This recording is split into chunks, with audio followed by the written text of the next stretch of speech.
Hello everyone, it's Attackers here, and for today, so the Nintendo Switch 2 within the last 6 months has proven time and time again that it is an absolute powerhouse when it comes to their newer Switch titles, as well as games that are being ported with games that wasn't been able to port it in the last console before. And one company I think stands out the most when it comes to the Switch 2 currently is Capcom. And Capcom, within the last time, ever since the Switch 2 had released, has been really killing it when it comes to their titles being ported on the Switch, especially with their newer titles that will be coming within the rest of 2026 as well as 2027, and other games that haven't been announced yet but are likely rumored to be shown very soon. So in this video, I want to be talking about many of the Capcom titles that will be coming very soon on the Nintendo Switch, as well as the games that are being ported onto the console itself, to really show how much Capcom is like cooking so much, because it is insane to see how much games that are being added into this one console alone that isn't even been a year old yet. So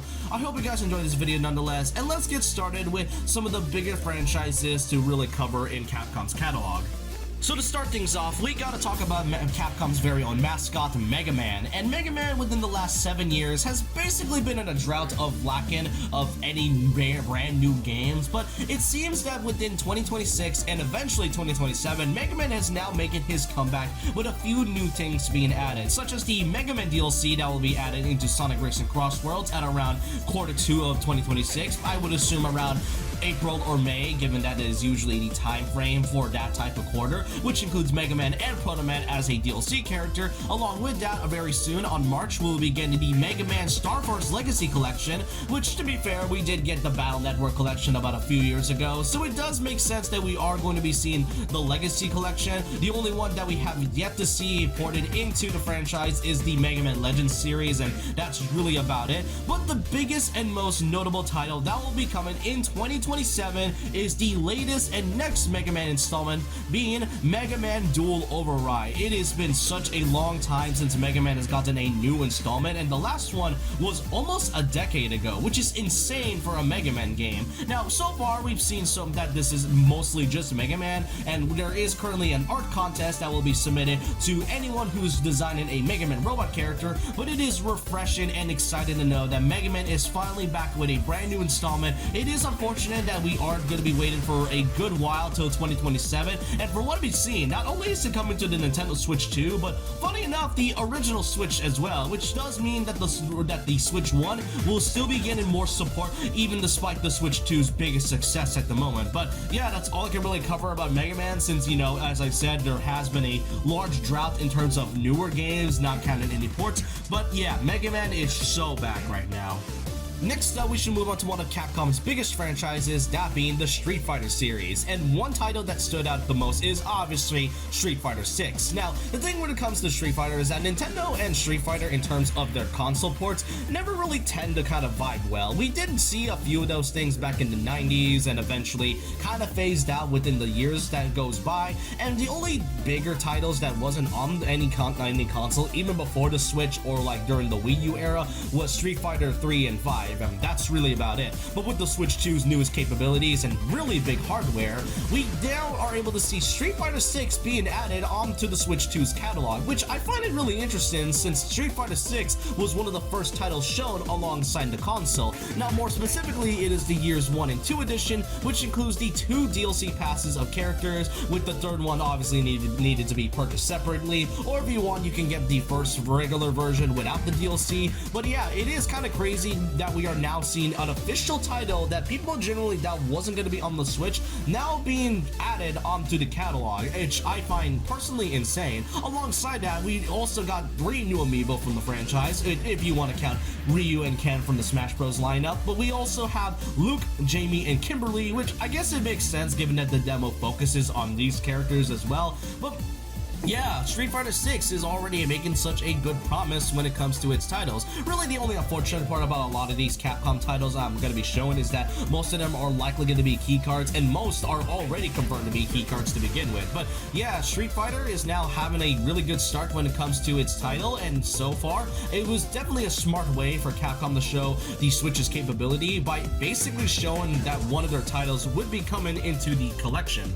Next up is Capcom's other bigger franchise, being the Resident Evil series. And Resident Evil, funny enough, is that you don't necessarily need a Switch 2 to play the games at all. You can play the first Switch and you can still play the games, even without the bigger modern titles. You were able to play Revelations 1 and 2, as well as 0, 1, 2, 3, 4, 5, and 6, but you weren't able to play 7 and 8 since those games were cloud versions, as well as the 2 and 3 remakes since those were also cloud versions. But thanks to the Switch 2's new hardware, we are now not only able to play Resident Evil 9 Requiem, which will be coming out within a month from now, but alongside the 9 title with the Switch 2 version, you are now able to play Resident Evil 7 and 8 properly with the Gold Edition and are now added as real physical titles that isn't cloud ports. It is insane that those games that were initially cloud versions are now getting full native ports. Now that kind of makes me wonder if Kingdom Hearts is going to get that same treatment too. But off topic aside, it is really nice to see that the Resident Evil series is now being added into the Switch 2.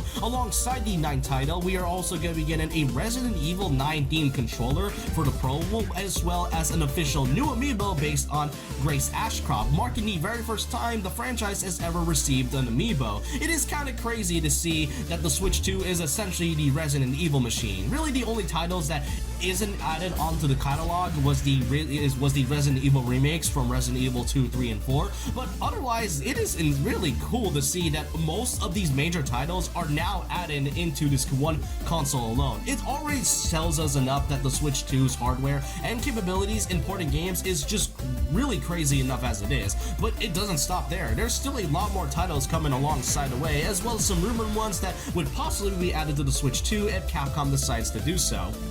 And now to really cap off with the big franchise of Capcom's catalog, we got the Monster Hunter series, and currently the only Monster Hunter title that will be coming to the Switch 2 right now is Monster Hunter Stories 3, the third installment in the Monster Hunter Stories franchise. Now, I am personally not familiar with the Monster Hunter series. I have never played the games before. I am planning on getting Rise at some point, but overall, I mean, yeah, Monster Hunter is definitely, doing its own best, and, it is Monster Hunter. A lot of people recognize it, and not to mention that there has been some talks and discussions about a potential Monster Hunter Wild Switch 2 port at some point, since that game came out like last year, and given Capcom's latest, installments when it comes to porting their titles onto the Switch 2, I wouldn't be surprised if that's the case. I mean, the only major title that was on the Switch was Monster Hunter Rise, and that was like around 2020. But so Monster Hunter Wilds, I could kind of see it, but for those that are a fan of the Monster Hunter series, or specifically the Stories one, then you can probably get this, since this will be coming out in a couple months. Now, moving on from the bigger franchises that Capcom has, I want to be talking about a new IP that the company has. Now, personally, I'm not really familiar with any of Capcom's newer IPs. I mean, a lot of people tend to recognize the major big titles, the big leagues and such, but when it comes to newer titles, they don't really get as much attention, or usually just don't have much to offer at all. But there's one title that is a new IP that stood out the most to me, and that was Pragmata, and it's mostly because of the surprise port as well as the history behind the game's development. For those that don't know, Pragmata was revealed back at around 2020, so that was like during when the pandemic was happening, and it was shown during the PlayStation presentation, which for what I recall was when the PS5 was revealed, so it likely could have been a PlayStation exclusive. It had a release date of 2022 until it was suddenly delayed into 2023. I mean, that's fine, delays happen, but afterwards, in around that same year when it got delayed, it was then confirmed by both the developers and Capcom that Pragmata would be delayed indefinitely, so that game was either going to get shelved or it will be taking a long time to release. But suddenly in 2025, we now got a definitive release date of March of 2026. But what really surprised me the most is that during the Game Awards, not only was Pragmata coming very, very soon, but it was actually getting a Switch 2 port. Me and my friends, when we saw that reveal, it caught us off guard, because out of all the games that has been delayed and a lot of the titles that I really am not interested in, Pragmata absolutely stood out the most because of the game's development as well as the premise of it. Sure, it kind of looks basic so far, but it is kind of insane that this is a new title and Capcom is being so heavily reliant on the Switch 2 as well as other big consoles now having their game onto their console at all. What's crazier is that alongside the release of the Switch 2 port, we are also going to be getting an official amiibo based on Diana, which, I mean, it is really funny that Capcom has been so heavily reliant on the amiibo lately. I mean, Street Fighter is all kind of obvious. Monster Hunter, I could kind of see. Resident Evil, I am surprised it took quite a while for them to, kind of build up a new amiibo. But Pragmata, a new series that hasn't really been in development for quite a while and is getting an amiibo, yeah, I find that to be personally insane. I might get Pragmata this year, who knows? But this is a series or new IP that really stood out a lot to me than most of the other new IPs that Capcom has made. Now, if you can tell by now, Capcom's newer catalogs within 2026 and 2027 is going to be quite wild for a lot of ported titles. But what about the other series that doesn't have a specific port yet, or in terms of their newer titles to be exact? Well, one of those series I want to talk about is Onimusha. For those that don't know, Onimusha was added into the Switch about a few years ago. It was around 2018, and I didn't really know it had a remastered port. Alongside that, Onimusha 2 Samurai's Destiny was added just last year, which I didn't even know it got a ported title in 2025. The only title that has yet to release is their upcoming one, being Onimusha Way of the Sword. And I mean, I'm not really too sure about a remastered port of Onimusha 3, since that is the only one that isn't shown yet. But Way of the Sword is the franchise's newest game, and I haven't really heard much about it. It is releasing sometime in 2026, but it would be cool to see this new title of the franchise being added as well. Alongside, after the Onimusha series, we also have to talk about Okami. Now, the Okami sequel was announced around 2024. We haven't heard about it since, much about it since, but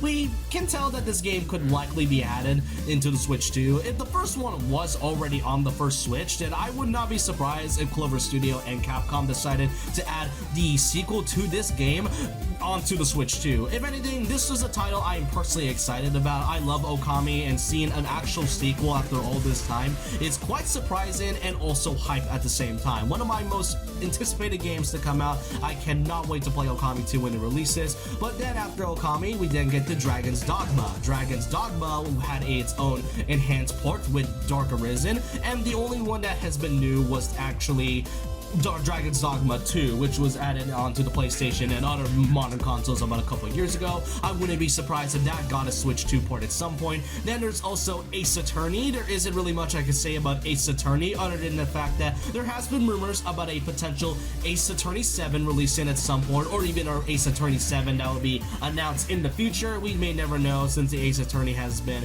kind of quiet aside from some of these other ported titles, but already the series was already on the first Switch. You can probably do that. But now we get to the last series that I have some doubts about, but wouldn't really be too sure about until further confirmation, and that is the Devil May Cry franchise.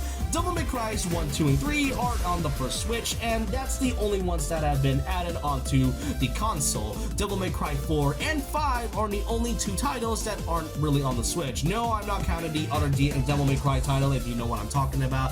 And when it comes to the DMC franchise, it is currently on a stagnant state at the moment. We haven't really seen much of a new title since the fifth game in 2019, and it has been quite a while since there is a new installment, aside from like the Devil May Cry anime on Netflix, which we know a lot of people didn't really like. But Devil May Cry 4 and 5 is such an interesting one, because if they are able to add these titles onto the Switch 2 at some point, I will be kind of excited, alongside a possible Devil May Cry 6 if they had decided to announce that at some point, because the gap between these two installments specifically, like if you see the gap between Devil May Cry 3 and Devil May Cry 4, you can kind of see that that is kind of too early to think that these two specific titles will be coming at some point. But overall, that's kind of about it when it comes to Capcom titles. If overall, you can really see that Capcom has been one of the few companies and developers out there that really shows a lot of love into adding these ported titles, especially to the Switch 2. It is insane that in the first 6 months, we are seeing a lot of these titles being added into this one console alone, and I can't wait to see the future of what Capcom has else in the future. I mean, in terms of new games, new DLC, all of that can really be added into this newer console, and it makes the Switch 2's library grow more and more as time goes on. And if anything, for those that have doubted the Switch 2's capabilities, and for those that are wondering where the games are, then Capcom is one of those companies that has proven time and time again that any game is possible, especially ones that are on the PlayStation 5. But overall, let let me know your thoughts in the opinions down below of what you think of the Capcom collection, or more so the Capcom games that are being added to the Switch 2. Are you excited for one of these titles? Are you really happy that a lot of these games are being ported? And what other games would you like to see added into the library as part of the Switch 2 collection? And which games would you like to see more? Let me know your thoughts and opinions down below about this. And so with that, leave a like, comment, subscribe, hit the notification bell for more videos, follow my Twitter and Instagram, and I'll see you guys next time. And remember this, once a legend, always a legend.